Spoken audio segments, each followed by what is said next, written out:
Todos nós temos ideias e projetos para fazermos a igreja crescer. Você vai numa livraria evangélica, você vai lá no mundo evangélico e diz assim: pastor Hélio, me apresente um livro sobre crescimento da igreja. E ele vai te fazer a seguinte pergunta: qual deles? Não sei, pastor, me vê uns 3. É porque deve ter uns 300. Como fazer a sua igreja crescer através dos pequenos grupos? Como fazer a sua igreja crescer através da palavra profética? Como fazer a sua igreja crescer para por um? Como fazer a sua igreja crescer por isso, por aquilo e por aquilo outro? Mas não há um livro que diga como fazer com que a igreja cresça pela vontade soberana de Deus. Porque aquilo tudo é ideia de homem. E ele chega e diz: pastor, estou lendo um livro. O livro é o máximo. É mesmo, irmão? Se aplicar aquilo na igreja, a igreja cresce. Ele é bom mesmo? É. Não, mas eu já tenho esse livro. Tem, pastor? Tem. Um livro muito bom. Livro poderoso, realmente. Ele é uma biblioteca ambulante. Ele fala sobre ciência, sobre matemática, sobre astronomia. Não, pastor, esse livro não. É esse sim. É a Bíblia. Eu tenho. Não, pastor, estava falando do livro de fulano e tal. Eu falei: não, esse aí nem conhece. É de homem. Por que Deus não falou a Ezequiel: você tem algum método para que esses ossos se levantem? Você não aprendeu nada na sua escola de profeta? Só tu podes fazer isso. Quando a igreja sai às ruas para evangelizar, só Deus pode abrir a porta da alma do homem. Só Deus pode nos levar.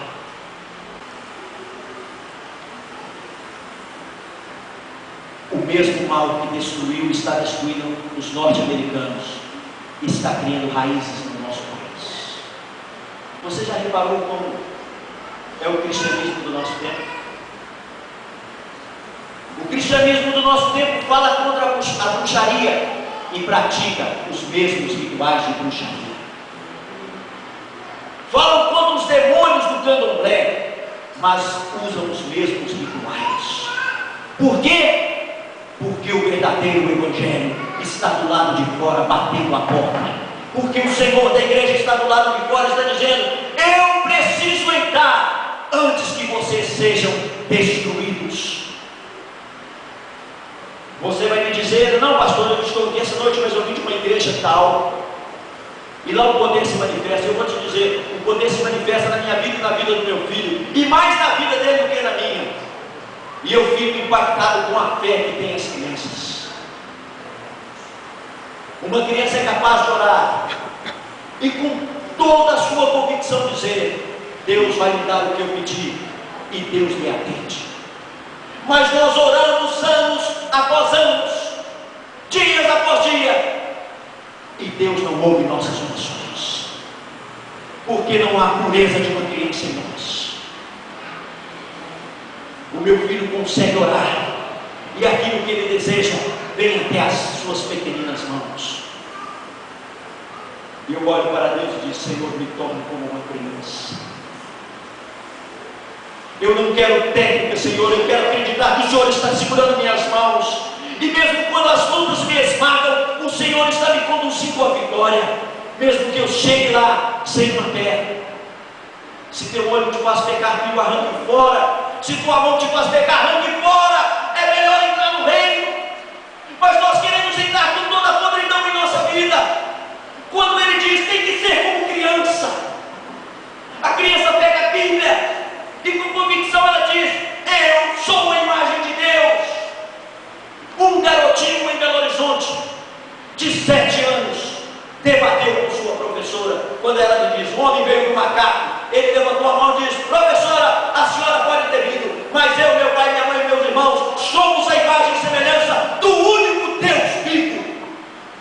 E ele debateu com ela e diz: a palavra de Deus assim diz, a palavra de Deus assim diz. Sabe o que nós dizemos? Fulano de tal disse assim, pastor Antônio Augusto diz assim, o Senhor diz assim. O Senhor Jesus diz que muitos expulsam demônios em seu nome, curam enfermos, mas não entram no seu céu. Você não entra aqui, o céu é meu. Eu não te conheço. Eu expulsei demônios em teu nome. Eu profetizei coisas boas em teu nome, mas eu não te conheço. Como você vai entrar? Sabe o que dói na igreja de hoje? Há mais gente perdida dentro da igreja do que fora. Muitos crentes precisam tomar uma decisão de arrependimento ao lado de Jesus. E eu quero parafrasear aqui um grande pregador, a qual eu ouvi dizendo: o que a igreja precisa é de um batismo, e um batismo de angústia na sua alma. Chorar pelo pecado, chorar pela miséria espiritual que vivemos.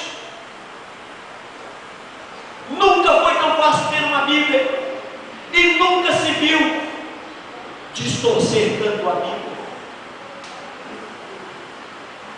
Gente que coloca anjo em todo lugar.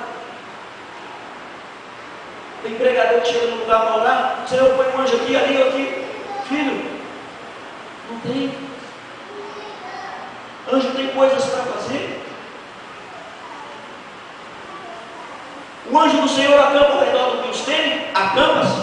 Mas deixa-me dizer uma coisa: quando Jesus confortou os discípulos, ele não disse assim: eu enviarei Miguel, eu enviarei Gabriel. Não, ele disse assim: eu estou com vocês até o último dia. É Jesus que está conosco. É o verdadeiro poder do Evangelho. É o Evangelho puro. Nós devemos viver isso com entusiasmo. Pai, mãe, quando você chegar na sua casa, seu filho não quer vir mais à igreja, diga para ele: filho, um dia você deu profissão de fé, passou pelas águas batismais, mas hoje você não quer Deus. Então deixa eu te dizer, você nunca converteu, mas hoje arrependa-te, creia no nome de Jesus Cristo, para que não pereça no fogo do inferno. Filho de pastor não é salvo. Filho de regente de coral não é salvo. Salvo é aquele que se arrepende e confessa Jesus como seu Senhor. Muitos pais estão perdendo seu filho para o inferno, porque querem que a igreja se transforme num parque de diversão para ele.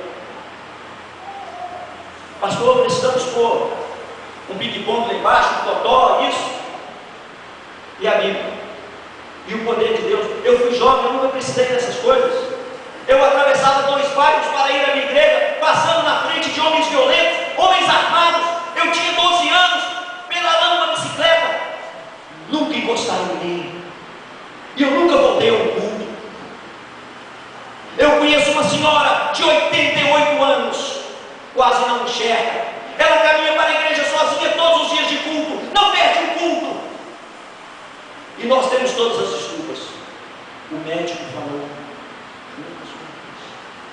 fulano falou, pastor, não dá para ir. Temos que acabar com isso. Se queremos ver os ossos se levantarem, os mortos saírem do pecado, temos que crer que esse Deus nos manda ir e profetizar a eles. Hoje Deus nos pergunta: eu preciso de um Ezequiel. Alguém aqui se dispõe? Alguém aqui se dispõe para o meio de um vale de ossos secos, para o meio da podridão,